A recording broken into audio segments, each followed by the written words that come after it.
BFM Business. Vos placements, nos conseils, BFM Bourse. Guillaume Sommerer.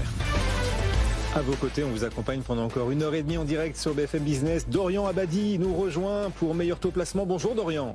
On est Bonjour Guillaume. Ravi de vous retrouver avant les publications qui vont animer cette semaine. De plus en plus, demain notamment, on suivra demain par exemple la Compagnie des Alpes, son chiffre d'affaires trimestriel, mais aussi Interparfums, Partouche, et puis par la suite Alstom également qui publiera cette semaine. LVMH, on l'oublie pas, et les GAFAM qui vont commencer aussi. En attendant, on a des volumes plutôt faibles sur la séance du jour, mais quand même une hausse. Est-ce qu'à votre avis, d'un point de vue technique, alors que le CAC a reconquis les 7005 points, est-ce qu'à votre avis, les marchés européens en ont encore beaucoup dans le ventre pour poursuivre leur rebond? Dorian.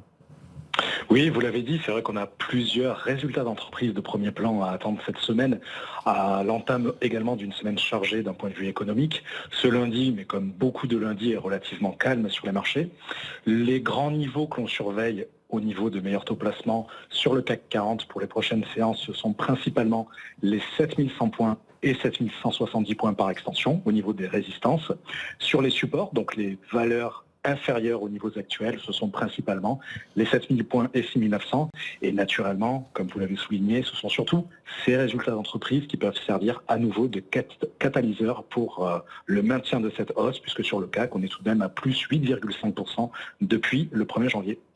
Effectivement, alors le mouvement le plus spectaculaire et peut-être le plus intéressant aujourd'hui, on le trouve sur les devises. L'euro a franchi pour la première fois depuis le mois d'avril la barre d'1,09 $. On repasse un peu en dessous là cet après-midi, c'est vrai, $1,0850. Mais quand même, on les a refranchis, on l'a refranchi ce $0,9 avec des propos de membres de la Banque Centrale Européenne encore très faucons. Est-ce qu'à votre avis, il reste beaucoup de chemin à la hausse sur l'euro face au dollar? L'un de nos intervenants nous disait tout à l'heure qu'à ses yeux, on avait remonté que la moitié du chemin face au dollar et qu'il restait à franchir l'autre moitié, qu'on remonterait sans doute vers 1,15. Ce serait sans doute l'objectif de cette phase de remontée de l'euro face au dollar. Est-ce que c'est aussi votre scénario, Dorian?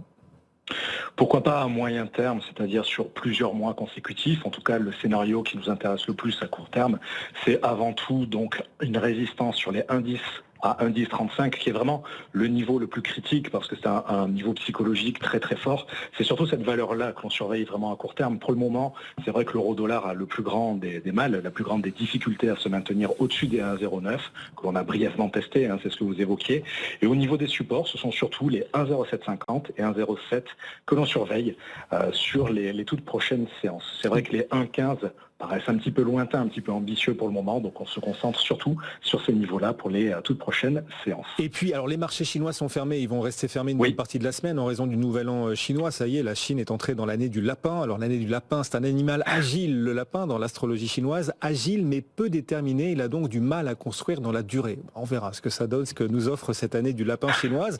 En attendant, les marchés parient toujours sur l'accélération de l'activité mondiale. Grâce à la réouverture chinoise, le baril de pétrole est en hausse, une nouvelle fois en hausse, malgré la fermeture des marchés chinois d'Orient. Le baril de Brent est à plus de $88 en ce moment. Jusqu'où cette hausse des matières premières, en tout cas du pétrole, d'après vous?